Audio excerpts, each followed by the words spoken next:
nation took to the streets tonight to celebrate its victory. The dictator had fallen, the people conquered his palace. Ferdinand Marcos stepped off the plane at Hickam Air Force Base. He was a man without a country. Marcos fled to Hawaii with his family and friends, landing on Oahu in February of 1986. Only news people and security personnel waited.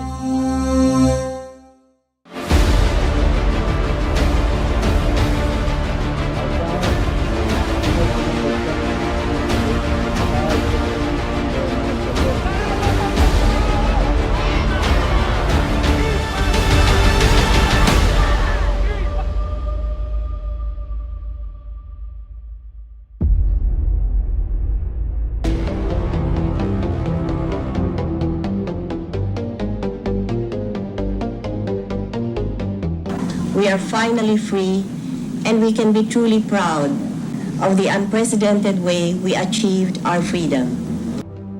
The Presidential Commission on Good Government was created on February 28, 1986 through Executive Order No. 1 by the late President Corazon Aquino.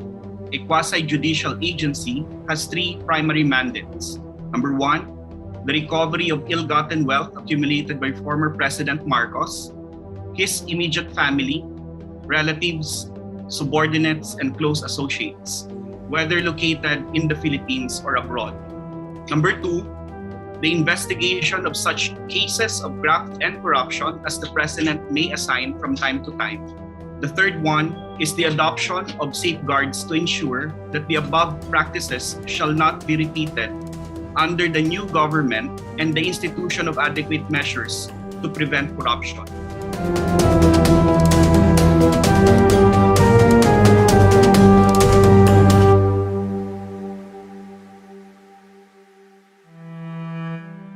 The Marcos case was not a simple case of theft, but rather an elaborate, sophisticated, and systemic plunders of the government's coffer. At the onset, the PCGG was confounded and confronted by multiple challenges, including non-availability of complete data on the scope and extent of the Marcos administration's looting. Number 2, there was no template to follow regarding the recovery of assets stashed overseas other than a purely legal approach, since this is the first of its kind during that time. Number 3, banking laws in other jurisdictions. Number 4, some of the close associates of the Marcoses who were privy to the illicit activities were unindicted because their whereabouts cannot be ascertained.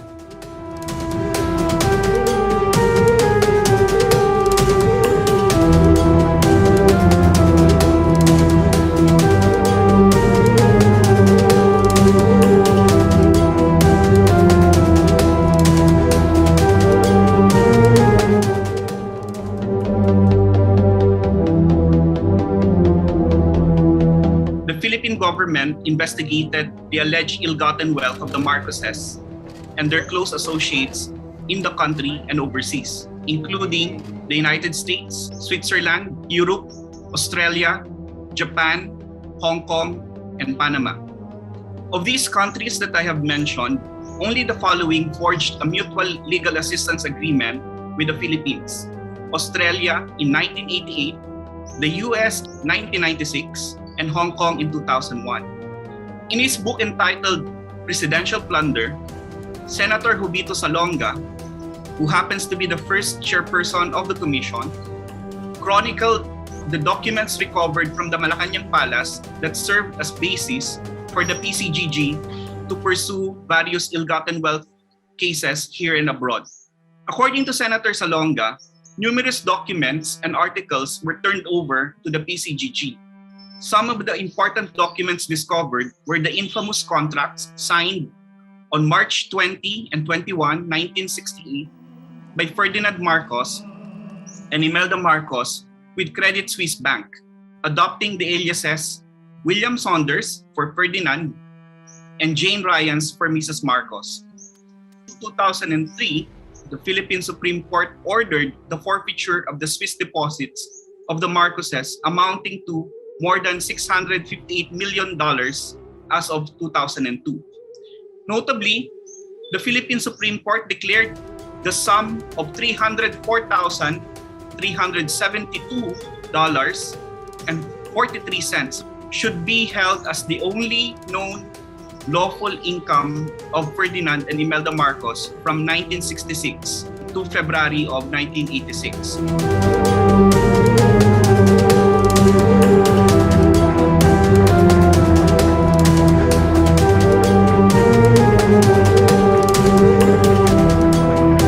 Since its inception in February of 1986, the PCGG has recovered a total of 171.359 billion pesos of ill-gotten wealth.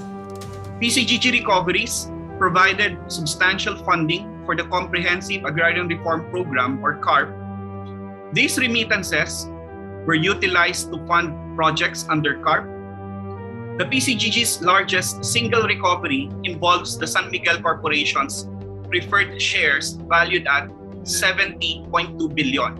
These shares were sequestered in 1986 as they were purchased using the Coco Levy Fund, which is a special tax imposed on sale of coconut products, and therefore are public funds. The case dragged on for 26 years, but finally in 2012, the Supreme Court ruled that the shares belong to the national government in trust for the coconut farmers and the coconut industry. Another significant recovery of the PCGG is the return of the 688 million Swiss deposits of the Marcoses, which is approximately 35 billion pesos. 10 billion of the money remitted by the PCGG to the Bureau of the Treasury has been set aside to compensate the victims of human rights violations committed during the Marcos regime. It is important to highlight the case of the stolen Monet painting. For years, the former First Lady's Social Secretary, Vilma H. Bautista, had eluded the PCGG. In 2010, she sold a Monet painting for $32 million and remitted $5 million to a Hong Kong bank. This led the US authorities to investigate and seize her bank deposits. As you will know, upon our arrival here in the United States, they deprive us of all of our, even our personal properties or valuables or things. I have been living really from the generosity of friends and relatives. In short, I have been living in welfare. This is welfare. There are 3 different collections with a total value estimated by Christie's Auction House at between $6 million and $8 million.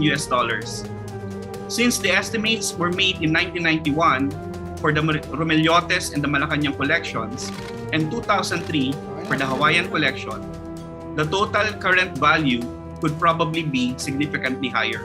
These jewelry collections are Malacanang collection.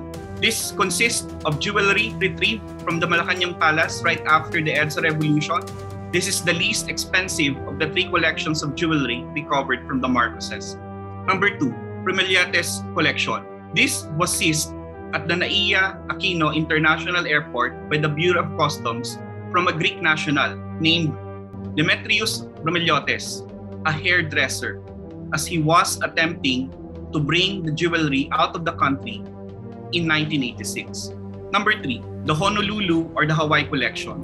Confiscated from the Marcoses in February 1986 when they arrived in Hawaii on 18 December 1992. These items were recovered pursuant to a settlement agreement between the Republic of the Philippines and the PCGG and Imelda Marcos on October of 1991. President Duterte in Tokyo has finally given the green light to auction off for public benefit the 704.8 million pesos worth of jewelry belonging once to former First Lady Imelda Marcos.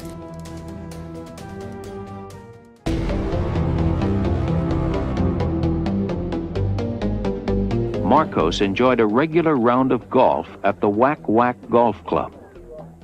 He liked to play for high stakes, but it didn't pay to beat the president, who was a notoriously bad loser. But those who could afford to go on losing became part of his circle of cronies. and this was to be the era of crony capitalism.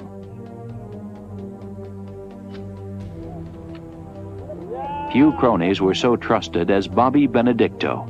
He'd known Marcos since law school and even helped him to arrange his affairs in Switzerland and Liechtenstein. In simple terms, crony capitalism is essentially corruption. It is a situation whereby a small group of individuals enjoy and exploit their close personal relationships with political leaders for personal gains. Crony capitalism happens when relatives, friends, and business associates of public officials are given undue advantages which come in the different forms, including the grant of loans. Based on studies, Marcos and his cronies accumulated wealth through 6 different channels. Number 1, takeover of large private enterprises. Number 2, creation of state monopolies in vital sectors of the economy. Number 3, awarding of government loans to private individuals acting as fronts or his cronies.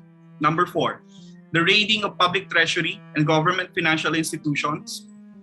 Number 5, receipt of kickbacks and commissions from firms working in the Philippines. And number 6, diversion of foreign aid and other forms of international assistance.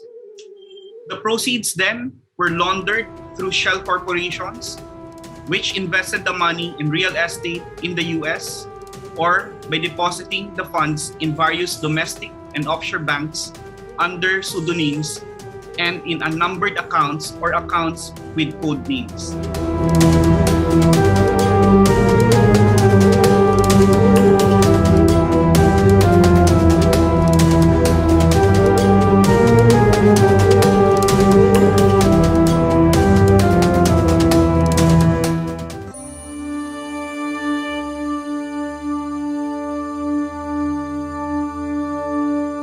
In an interview in 1998, Mrs. Marcos herself was quoted saying, and I quote, "We practically own everything in the Philippines, from electricity, telecommunications, airline, banking, beer and tobacco, newspaper publishing, television stations, shipping, oil and mining, hotels and beach resorts, down to coconut milling, small farms, real estate, and insurance." There are still more than 140 paintings by old masters and other renowned foreign artists in the PCGG's missing artworks list. It is the current list of the missing paintings by internationally renowned artists believed to have been purchased by or at the instance of Mr. and Mrs. Marcos and which disappeared after the EDSA Revolution in 1986. Based on international news reports and documents recovered from the Malacanang Palace, the missing paintings were stashed away and or concealed by the Marcoses and or their allies before losing their hold on power. The artworks were created and sent to undisclosed locations. There are still approximately 35 billion pesos in various assets tied up in litigation.